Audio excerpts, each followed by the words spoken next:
요한복음 7장 24절 시작. 외모로 판단하지 말고 공의의 판단으로 판단하라 하시니라. 외모로 판단하지 말고 공의의 판단으로 판단하라.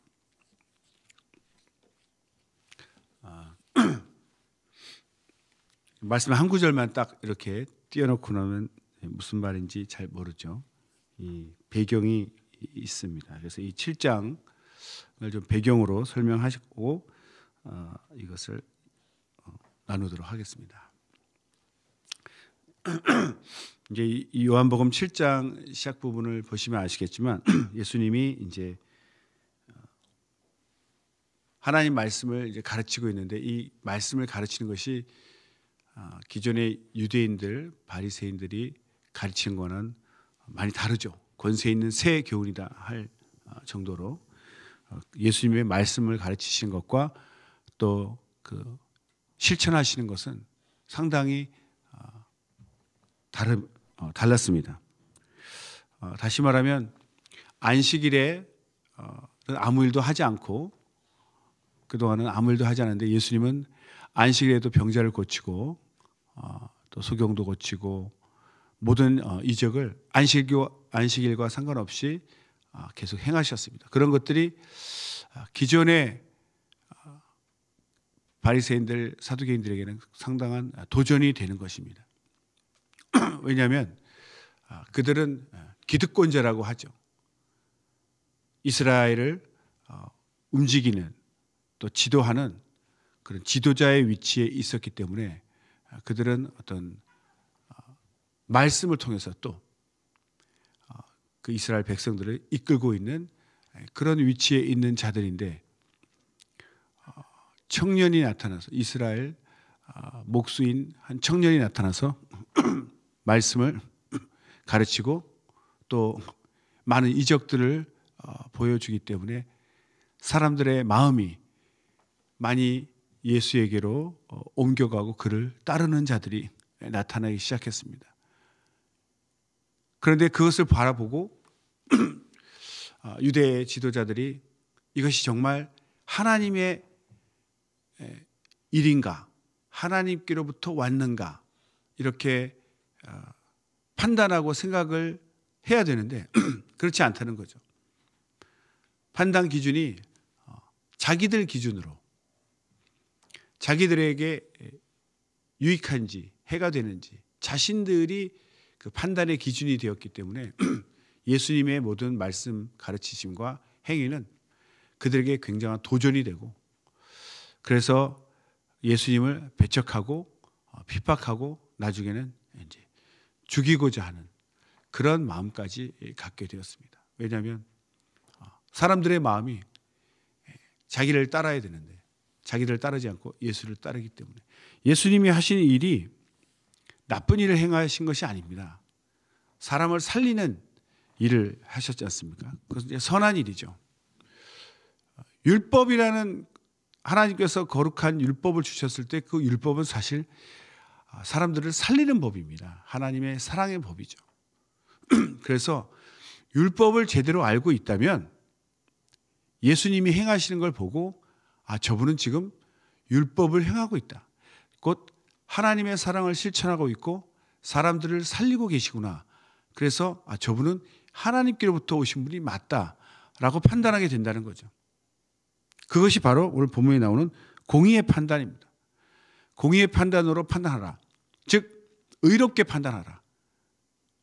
의로운 기준으로 판단하라. 이런 뜻이죠. 왜냐하면 율법이 의로운 법이기 때문에 그렇죠. 모든 세상의 판단 기준은 하나님이 주신 율법. 그 율법이 하나님이 거룩하시고 그가 보내신 율법이 거룩하기 때문에 하나님의 율법으로 모든 것을 판단하고 있기 때문에 그 율법을 정확하게 알고 있다면 예수님을 오해하지 않게 됩니다. 그런데도 그들은 율법으로 판단하지 아니하고 공의의 판단은 율법에 입각한 즉 율법으로 판단하지 아니하고 자기들의 기준, 자기들의 기준으로 판단했습니다. 그것이 어디 나오냐면 이제 나중에 하속들을 보내서 예수님을 잡아오라 했을 때 잡아오기는커녕 예수님 말씀에 감동되어서 세상에 이렇게 말씀하시는 자는 없었습니다라고 도저히 뭐 죄를 발견할 수 없죠. 잡아올 만한 이유가 없으니까 오히려 감동받고 은혜 받아서 그냥 빈손으로 왔습니다. 그때 그 하숙들에게 하는 말이 왜 읽어드릴게요. 45절에 보면 7장 45절 하숙들이 대제사장들과 바리새인들에게 오니 저희가 묻되 어찌하여 잡아오지 아니하였느냐. 하숙들이 대답하되 그 사람의 말하는 것처럼 말한 사람이 이때까지 없었나이다 하니 바리새인들이 대답하되 너희도 미혹되었느냐. 당국자들이나 바리새인 중에 그를 믿는 이가 있느냐. 율법을 알지 못하는 이 무리는 저주를 받은 자로다. 이렇게 말했거든요. 그러니까 기준이 뭐냐면 우리 바리새인들이나 당국자들, 이 권력을 잡은 자들 중에 그를 믿는 자가 있느냐? 우리 중에 믿는 자가 없으니까 예수는 잘못된 것이다. 이렇게 기준을 두고 있다는 거죠. 자기들의 기준입니다. 자기들이 믿지 않는 것이 바로 기준이 되는 거죠.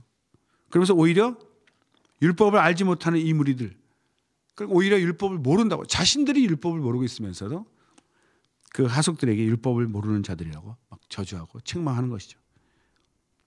그러니까 우리도 항상 이렇게 말씀을 보면서 그 당시를 보고 우리 삶에 적용해야 되는데 우리는 어떻습니까? 우리도 판단할 때 정말 하나님의 말씀에 의거해서 우리가 생각하고 있는지요? 아니면 나를 기준으로 어떨 때는 가장 작을 때는 나를 기준으로 하죠. 내가 옳으면 옳은 것이고 내가 틀렸다 판단하면 틀린 것이고 기준이 내 생각이 됩니다. 다음에 좀 뭐 우리 목장에 유익하면 그건 좋은 일이고 우리 목장에 해가 되면 나쁜 일이고 또 우리 교회 이렇게 항상 범위는 커지지만 그 중심에 내가 있는 것이죠. 내가. 그래서 다툼이 일어나고 그럴 땐 판단을 하게 됩니다. 내가 아니라 하나님이 기준이 되어야 되는 거죠. 하나님 말씀이 기준이 되어야 됩니다.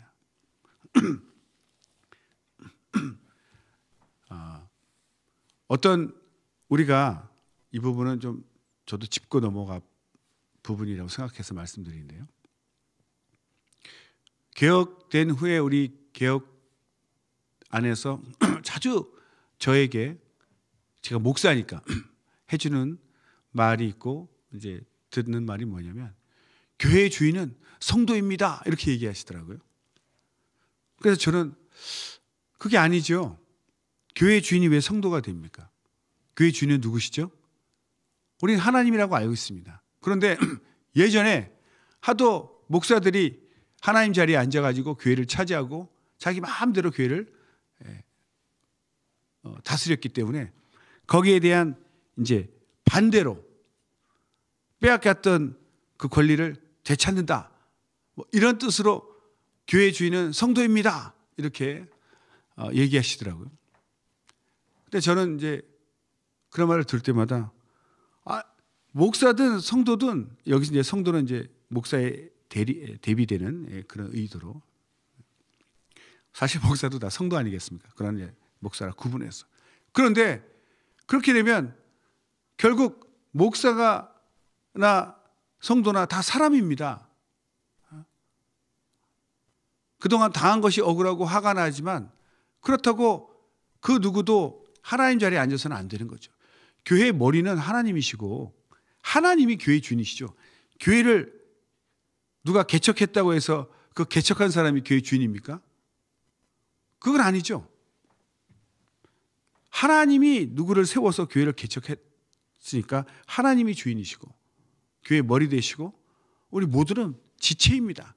지체는 머리의 뜻을 따라서 서로 돕고 교회를 세워나가는 제가 거듭 말씀드리지만 목사나 교사나 집사나 누구나 다 직분이고 머리 되신 하나님, 세우신 하나님, 주인 되신 하나님의 뜻을 따라 교회를 잘 세워나가는 것이 지체할 의무고 책임이죠. 성경이 그렇게 말하고 있지 않습니까? 그런데 어떤 분은 교회 주인이 성도다 이렇게 말씀하시면 큰일 납니다. 그것은 하나님 자리에 앉는 거예요.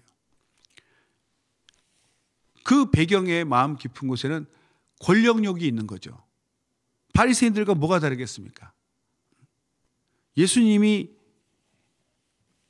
오셔서 한 일들에 대해서 바리새인들이 자기들의 권력을 뺏길까? 권력이라는 것이 사람으로부터 백성으로부터 나오는데 백성들이 예수님의 선한 일을 보고 따라가니까 자기들의 권력을 잃게 된다고 생각해서 예수님을 미워하고 죽이는, 그러니까 자기들의 그 욕심이 바로 기준이 되는 거죠. 그러니까 올바로 성경을 해석하지도 않고 율법도 올바로 해석하지 아니하고 자기들 유리할 대로 해석하는, 이것이 문제입니다. 그래서 예수님은 오히려 그런 것들을 이제 책망하고 있는 거죠. 유대인의 명절 초막절에 이제 올라가십니다. 초막절 후에 6개월 지나면 이제 6월절이 오고 예수님이 이제 돌아가시게 되는데 그 초막절 명절에 올라가셔서 이렇게 말씀을 가르치시는 거죠. 이렇게 말씀을 가르치시는데 사람들도 막 의견이 나뉩니다. 이렇게 선한 일을 행하는 분이 그리스도가 아니겠느냐. 또 그러니까 이 사람들을 미혹하게 하는 거다. 각각 기준이 다르니까 예수님을 올바로 판단하지 못합니다. 그런데 예수님이 말씀하시기를 나는 하나님의 뜻을 전하는 자다. 그래서 나에게는 불의가 없다라고 말씀하시죠. 스스로 말하는 자들은 자기의 영광을 구하기 때문에 참되지 않다. 불의하다는 거죠. 그러니까 그 전에는 예수님 오시기 전에는 이제 바리새인과 사두개인들이 말씀을 가지고 백성을 인도했는데 그들은 자기의 영광을 구하는 거죠. 특별히 율법사라고 해서 그 율법사들이 말씀을 해석하고 가르칠 수 있는 권리를 가졌고 또 그런 어려운 문제, 성경을 해석하기 어려운 부분도 풀 수 있는 그런 지혜를 가진 자들, 율법사들이라고 했습니다. 그런데 그들이 정말 정직하게 한 것이 아니라 자기들 유리하게 해석을 했죠. 예수님이 책망도 하셨습니다. 누가복음 11장 52절인데요. 화 있을진저 너희 율법사여 너희가 지식의 열쇠를 가져가고 너희도 들어가지 않고 또 들어가고자 하는 자도 막았느니라 하시니라. 이 부분을 기억하시죠? 그러니까 말씀을 자기들이 해석할 권리가 있는데도 열쇠를 가졌는데도 올바로 가르치지 아니하고 자기도 올바로 믿지 않고 잘못 가르치니까 자신도 못 들어가고 올바로 믿고자 하는 백성들도 막아버리는 그런 엄청난 죄를 범하고 있는 거죠. 그래서 예수님이 책망하시는 겁니다. 너희들이 내가 하는 일을 잘 보면 내가 가르치는 교훈이나 이 행위가 하나님께로부터 온 것인지 너희가 구분할 것이다. 그러니까 율법을 제대로 안다면 사람을 살리는 그 법이기 때문에 예수님이 하신 일은 옳다라고 다 인정할 수밖에 없다는 거죠. 그러면서 예를 들어서 이제 모세에게 할례 주는 얘기를 나옵니다. 너희가 모세의 법을 폐하지 않으려고 지키려고 안식일에도 할례를 주지 않느냐. 원래 그 할례는 모세에게 준 것이 아니라 아브라함 때 준 것이죠. 하나님의 백성이 되는 그런 말씀에 순종하고 하나님의 백성이 되겠다는 순종의 표시로 할례를 받습니다. 그것이 그 태어난 지 8일째 되는 날. 그러니까 월요일 날 태어났으면 8일 지나면 월요일이죠. 그 월요일 날 이제 할례를 주는데 아이가 태어나는 것이 뭐 조절이 되는 것이 아니지 않습니까? 그러니까 토요일 날, 안식일 날 태어나면 8일 후가 되면 또 토요일이 되죠. 또 안식일 날 태어났으면 안식일 날 할례를 줘야 되는데 안식일 날 아무것도 하지 마라, 일하지 마라 했는데 그러면 할례를 못 주면 완전 큰일 아닙니까? 그러니까 모세의 법을 지키기 위해서 할례를 줬다는 거죠. 너희가 그 하나님의 법을 지키려고 안식일에도 할례 주는 것은 거룩한 일이니까 순종하려고 줬는데 예수님이 사람의 전신을, 그러니까 병을 고치고 살리고 이런 일 행하는 것이 얼마나 옳은 일이냐. 그런데도 바리새인들은, 사두개인들은 오히려 죽이려고 했습니다. 이유는 단 하나, 백성들의 마음이 자신들을 떠나서 예수님께로 가서 자기들의 권력을 잃을까 봐 그 인간의 욕심 때문에 나오는 것이죠.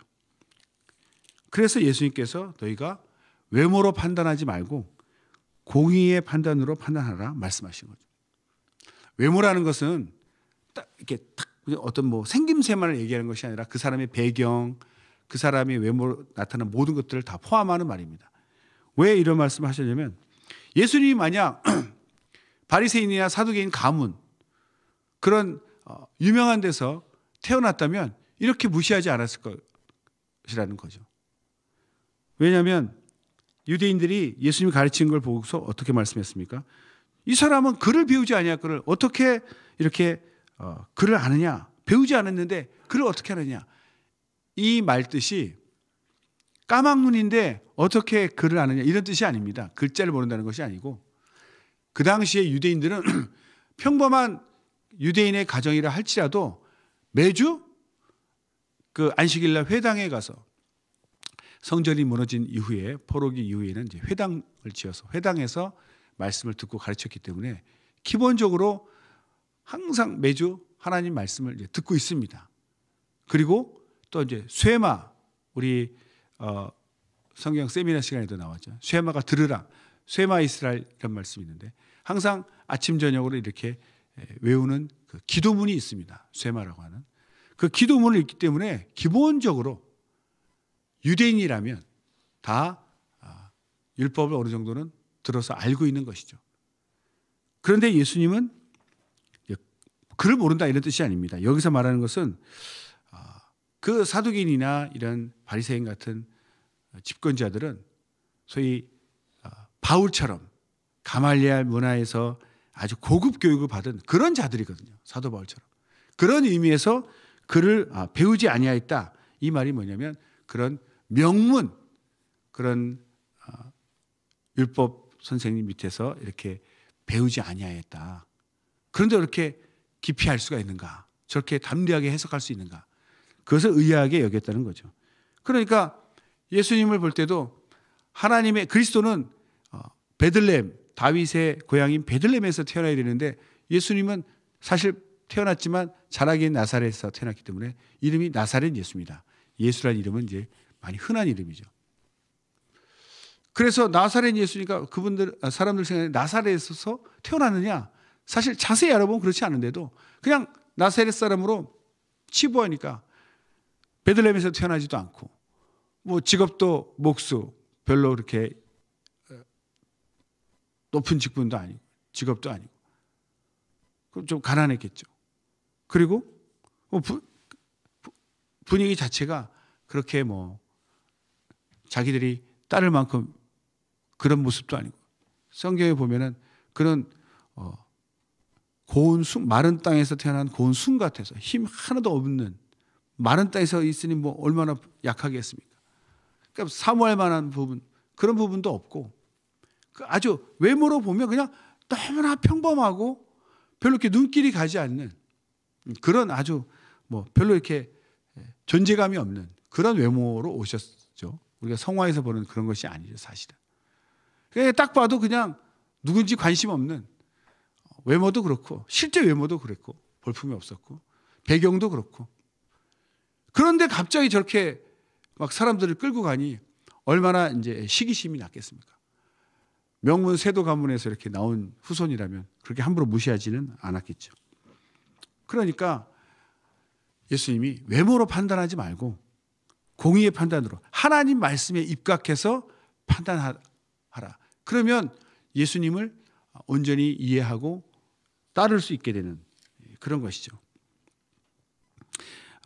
또 중요한 말씀이 있는데 이제 51절에 보면 우리 율법은 사람의 말을 듣고 그 행한 것을 알기 전에 판결하느냐. 이 니고데모가 한 말이거든요. 그러니까 예수님을 이제 잡으려고 하는데 하속들이 그냥 왔고 이제 못 잡아왔습니다. 그럴 때 니고데모가 나타나서 이런 말을 하는 거죠. 니고데모는 이제 같은 그 바리새인이죠. 우리 율법은 사람의 말을 듣고 그 행한 것을 알기 전에 판결하느냐. 이 말이 뭐냐면 사람의 말만 듣고 그 사실을 확인, 조사하지 않고 나쁜 사람 이렇게 판결하느냐. 율법은 그렇게 어리석은 법이 아니죠. 항상 율법에도 확인하게 되어 있습니다. 확인하게.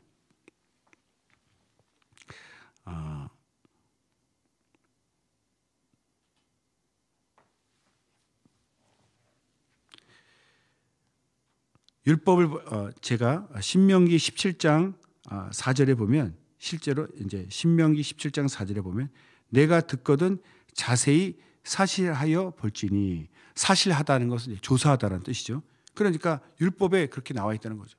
무슨 말을 들으면 자세히 조사하여 확인을 하라 이렇게 되어 있는데 율법을 가르치고 율법을 지켜야 될 이 바리새인 사두개인들이 율법을 어기고 있다는 거죠. 그러니까 니고데모가 예수님을 마음으로는 이제 존경하고 따르고 있었죠. 밤에 찾아올 정도로.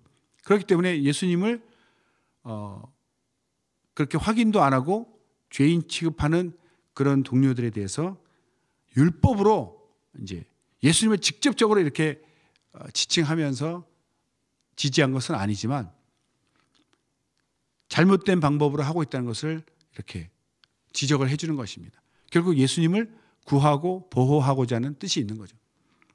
그러니까 실제로 법을 가르치는 사람들이 법을 더 안 지킬 때가 많습니다. 옛날 들은 얘기지만 어떤 큰 대기업의 그룹에 이제 비서실이 있습니다. 거기서 이제 막 그 회사를 올바로 운영하기 위한 그런 막 규정 같은 것들을 많이 만들죠.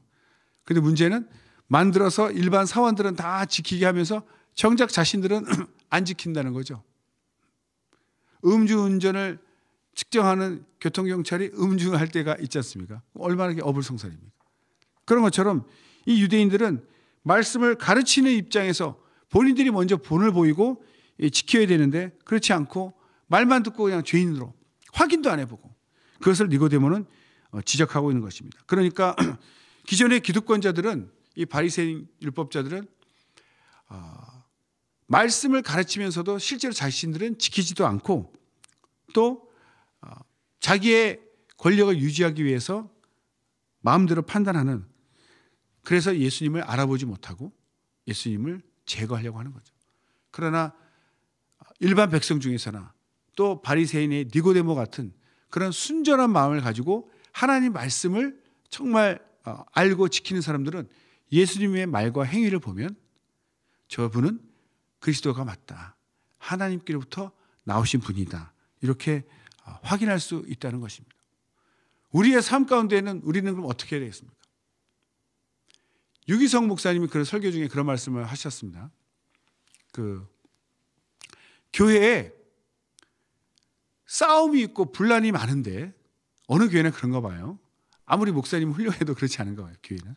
왜 그런가 봤더니 다 교회 일을 열심히 하고자 하는 사람들이 서로 싸운다는 거죠. 열심히 없고 그런 사람들은 아예 뭐 싸우지도 않는데 싸우는 사람을 데리고 와보면 다 교회 일에 열심히 있는 사람들.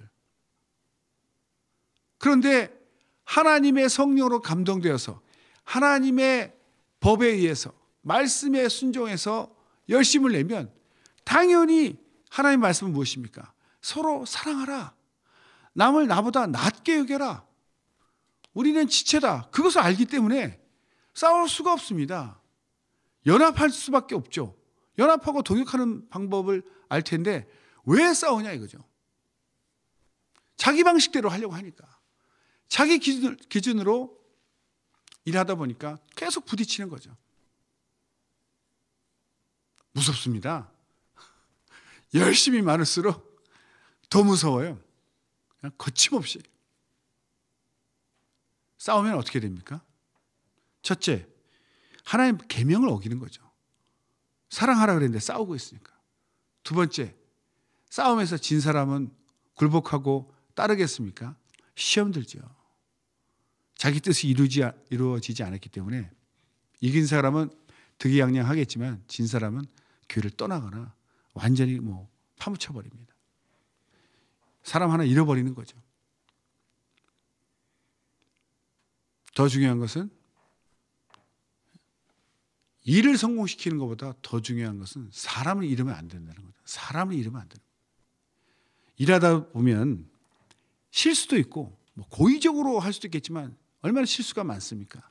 한계가 있기 때문에 뭘 깜빡깜빡하고 그럴 때 중요한 게 뭡니까? 시비를 가리는 것보다 더 중요한 것은 사람을 잃지 않는 거죠.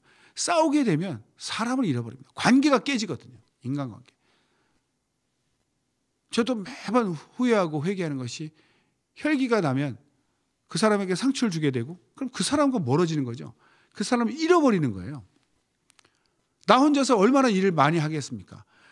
내 뜻이 이루어지고 내가 마음껏 할 수 있으니까 기분이 좋을지 모르지만 나라는 인간 한 명으로는 할 수 있는 일이 굉장히 제한적이죠. 한정적입니다. 사람이 많이 필요해요. 주의 일을 하려면. 그런데 그렇게 다 싸워가지고 다 쫓아내면은 뭐 자기는 자기 혼자 일 많이 하니까 상 받는다고 생각하지만 전체적인 하나님의 교회, 하나님의 일을 볼 때는 너무나 답답하고 일이 안 되는 것이죠. 그래서 참는 겁니다. 사랑하는 거예요. 싸우는 것보다는 관계가 깨어지지 않도록, 사람을 잃지 않도록. 그래서 교회가 온전해질 수 있도록 그렇게 해야 됩니다. 그런데 거듭 말씀드리지만 목사가 교회 주인이냐, 성도가 교회 주인이냐, 그런 어리석은 말은 정말 더 이상 이제 사라졌으면 좋겠습니다. 그것은 하나님 자리에 앉는, 그건 욕심, 권력 욕심에서 나오는 잘못된 말이죠. 어떻게 우리는 권력이 없습니다. 권력을 가지신 분, 힘과 권위를 가지신 분은 하나님밖에 없고 우리는 그냥 말씀대로 순종할 책임, 구원받은 자로서 책임과 의무밖에 없는데 계속 뭔가 이렇게 권력을 쥐려고 하죠. 그러니까 뭔가 이렇게 나쁜, 똑같지 않습니까? 나쁜 허물을 씌워서 내쫓으려고 하고, 사람은 완벽하지 않은데 내가 남을 판단하는 것 자체가 틀린 것이죠. 내가 완벽하지도 않고 나도 죄인이고 나도 용서받은 사람인데 어떻게 남을 막 이렇게 판단하는지, 정말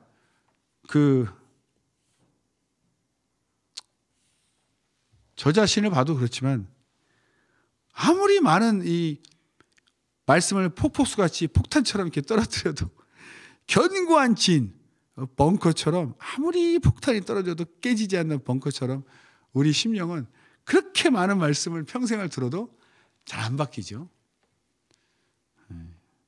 그것이 인간입니다. 인간. 그러니까 거듭 말하지만 지혜는 남을 바꾸는 것이 아닙니다. 나를 바꿔야 되죠. 그런데 나도 스스로 안 바뀌어지는데 어떻게 내가 하나님도 아닌데 남을 바꾸겠습니까? 그런데도 그냥 바꾸려고 결국 뭐가 됩니까? 권면에서 시작했다가 잔소리밖에 안 되는 거죠. 교회가 힘들고 어렵고 자꾸 어려워지는 이유가 바리새인 사두개 같은 사람들이 자꾸 많아지고 남에게 요구를 많이 하는 거죠. 하나님 얼마나 답답하실까 생각을 합니다. 우리는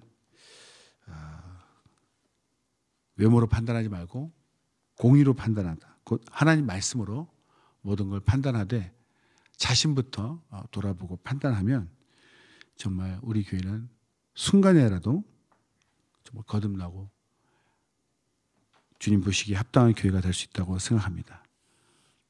기도하겠습니다.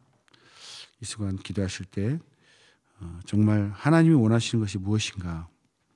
하나님이 진정으로 원하시는 것은 내가 바뀌기를 원하고 또 자기 욕심을 버리고 하나님의 말씀, 공의로 자신을 판단하고 이웃을 돌아보는 그런 자가 되게 해달라고 다 같이 예수의 몸으로 기도하십니다.